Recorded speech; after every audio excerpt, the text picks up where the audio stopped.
Hello everyone, कैसे हैं आप लोग? सब लोग ठीक ठाक है ना?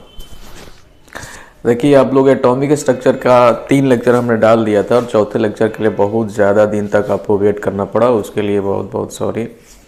टाइम नहीं मिल रहा था, जिसकी वजह से मैं नहीं अपलोड कर पा रहा था। अब स्टार्ट हो गया है तो देखते हैं कब तक ये शुरू लगातार चल रहा है। टाइम की वजह से जो है मैं नहीं अपलोड कर पाता हूँ, आप समझ ही रहे हैं, है ना? तो ये चौथा लेक्चर देखिए, तीसरे लेक्चर में हमने एटॉमिक स्ट्रक्चर के तीसरे लेक्चर में हमने क्या बता दिया था? रदरफोर्ड्स एटॉमिक मॉडल के बारे में बता दिया था। और रदरफोर्ड्स एटॉमिक मॉडल जो है उसमें सारा चीज़ हमने एक्सप्लेन आप लोगों को कर दिया था। एक्सपेरिमेंटल सेटअप वगैरह के बारे में, ऑब्जर्वेशन वाले के बारे में, कंक्लूजन, और उसके बाद आपको बता दिया गया था क्या, रिजल्ट के बारे में भी बता दिया गया था। ठीक है, तो वो आप लोग देख लीजिएगा। और आज हम बता रहे हैं नेक्स्ट लेक्चर जो है, इसमें वेव्स के बारे में हम बता रहे हैं। और वेव्स जो है, वेव्स को रिप्रेजेंट जनरली आपको इस तरीके से किया जाता है ना, इस तरीके से वेव को हम रिप्रेजेंट करते हैं। इस तरीके से ये वाला जो पार्ट होता है, ये ऊपर वाला जो पार्ट होता है, इसको हम लोग क्रिस्ट बोलते हैं, है ना? क्रिस्ट बोलते हैं। ये भी क्रिस्ट है, ये भी क्रिस्ट है, इस तरह से बहुत सारा क्रिस्ट बनेगा। और इसको बोलते हैं टग, TRUGH, इसको बोलते हैं क्या? टग। ठीक है ना? इसको क्रिस्ट बोला जाता है, इसको क्या बोला जाता है? टग बोला जाता है। ठीक है, अब इसमें वेव जो है बहुत सारे करेक्टरिस्टिक्स को फॉलो करता है। वेव क्या करता है? बहुत सारे करेक्टरिस्टिक्स को फॉलो करता है। और उसमें से 5-6 करेक्टरिस्टिक्स के बारे में हम आपको बता रहे हैं। पहला करेक्टरिस्टिक्स है वेवलेंथ, जिसको डिनोट करते हैं क्या? लैम्डा। इसको रीड करते हैं क्या? लैम्डा। ठीक है ना? तो लैम्डा क्या होता है? It is the distance between consecutive crest और टग।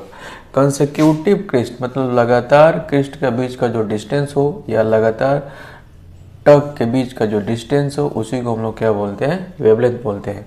मतलब यहाँ से लेकर के यहाँ के बीच का जो डिस्टेंस होगा, इसको हम वेवलेंथ बोल सकते हैं। या यहाँ से लेकर के यहाँ के बीच का जो डिस्टेंस होगा, इसको हम लोग वेवलेंथ बोल सकते हैं। ठीक है ना?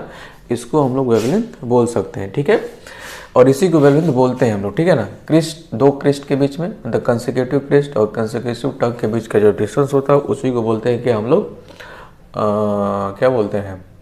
वेवलेंथ बोलते हैं। तो इसको आप लैम्डा लिख सकते हो, इसको भी आप क्या लिख सकते हो? लैम्डा लिख सकते हो। ठीक है, तो इस तरीके से हम लोग करते हैं। ठीक है ना? और इसका देखो, चूंकि ये लेंथ है तो यूनिट आपका कुछ भी हो सकता है, सेंटीमीटर, मीटर, ये सब हो सकता है। लेकिन वेवलेंथ का जो लेंथ होता है ना, बहुत ही छोटा होता है। इस कारण से छोटे यूनिट का यूज़ करते हैं। जैसे छोटा यूनिट में आ जाएगा, अंगस्ट्राम आ जाता है, नैनोमीटर आ जाता है, अंगस्ट्राम आ जाता है। ध्यान रखिए, अंगस्ट्राम इसको बोलते हैं, इसको नैनोमीटर बोलते हैं, इसको पिकोमीटर, PM से डिनोट करते हैं। ठीक है, तो आपको जो है कन्वर्जन आना चाहिए, क्योंकि कन्वर्जन बार बार यूज़ कराता है क्वेश्चन में। और पहला कन्वर्जन है, अंगस्ट्राम से अगर मीटर जाते हैं आप तो एक अंगस्ट्राम में 10⁻10 मीटर होता है। मतलब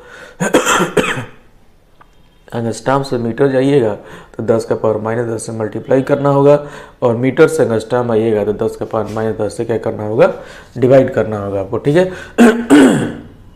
नैनोमीटर है, मीटर है। नैनोमीटर में, एक नैनोमीटर में 10⁻9 मीटर होता है।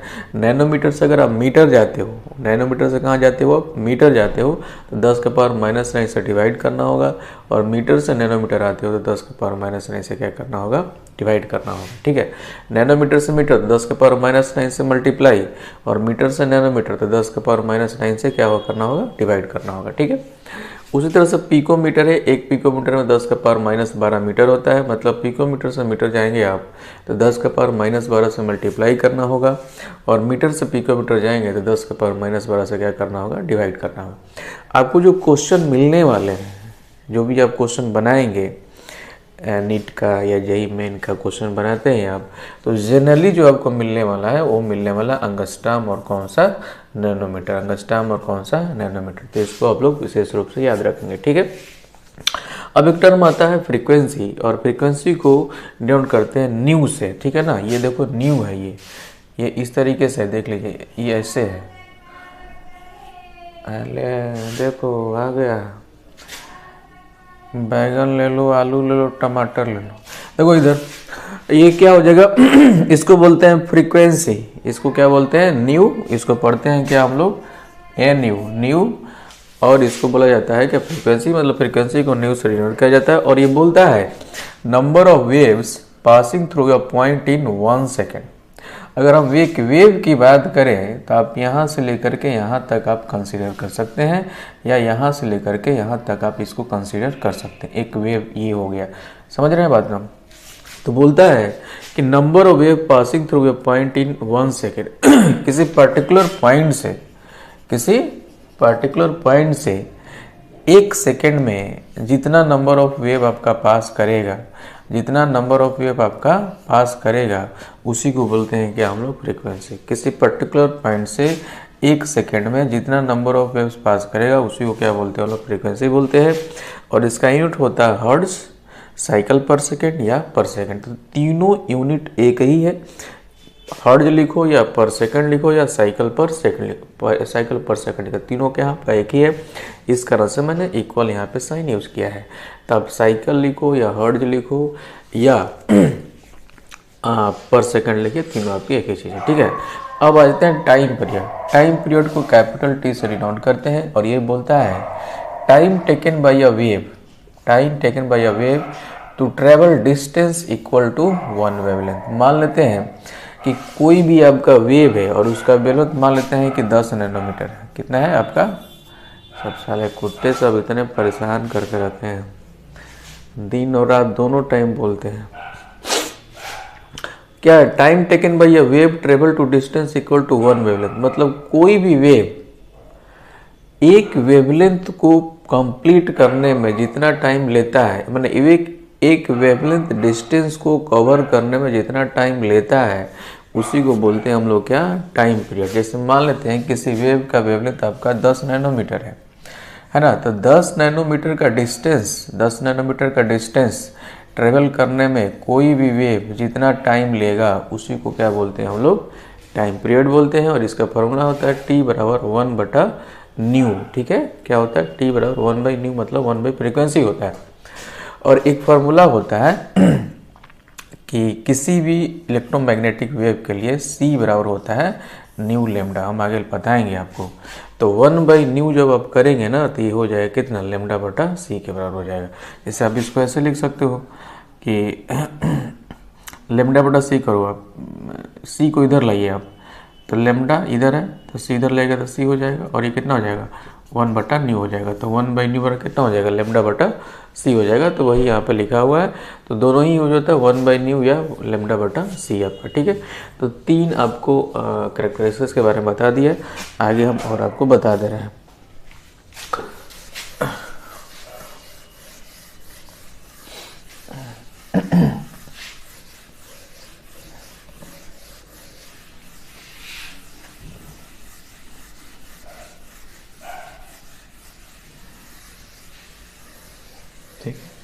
अब देखो, एक होता है आपका वेव नंबर, एक होता है कि आपका 3 बताया वेव नंबर होता है, एक होता है आपका वेव नंबर। इसको नोट करते हैं न्यू बार। इसको रीड क्या करते हैं? आपको न्यू बार से नोट करते हैं ना, न्यू बार फ्रीक्वेंसी जो होता है ना, उसके ऊपर क्या है? लाइन खींच दीजिए, तो वही क्या हो गया? आपका न्यू बार हो गया। और ये क्या बोलता है? It is the reciprocal of क्या? वेवलेंथ, है ना। ये वेवलेंथ का क्या होता है? रेसिप्रोकल होता है। तो न्यू बार बराबर लिख सकते हैं आप 1/λ। न्यू बराबर क्या होगा? आपका 1/λ हो जाएगा। तो इसका जो यूनिट होगा वो क्या हो जाएगा? आपका लेमडा का जो यूनिट होगा उसका इन्वर्स होगा। मान लेते हैं अगर हम लेमडा मीटर है तो ये मीटर इन्वर्स हो जाएगा, अगर अंगस्ट्राम है तो अंगस्ट्राम माइनस हो जाएगा, नैनोमीटर है तो नैनोमीटर माइनस हो जाएगा। तो जैसा लेमडा का यूनिट होगा उसी के अकॉर्डिंग जो है इसका भी यूनिट वेरी करेगा, ठीक है। और 5वां आपका वेलोसिटी है ना। क्या है आपका? वेलोसिटी है, जिसको क्या डिनोट करते हो? v से डिनोट करते हो। तो कोई भी वेव है ना, कोई भी वेव है और कोई भी वेव है, इसका वेवलेंथ अगर क्या है? लेमडा है। वेवलेंथ कितना है आपका? लेमडा है।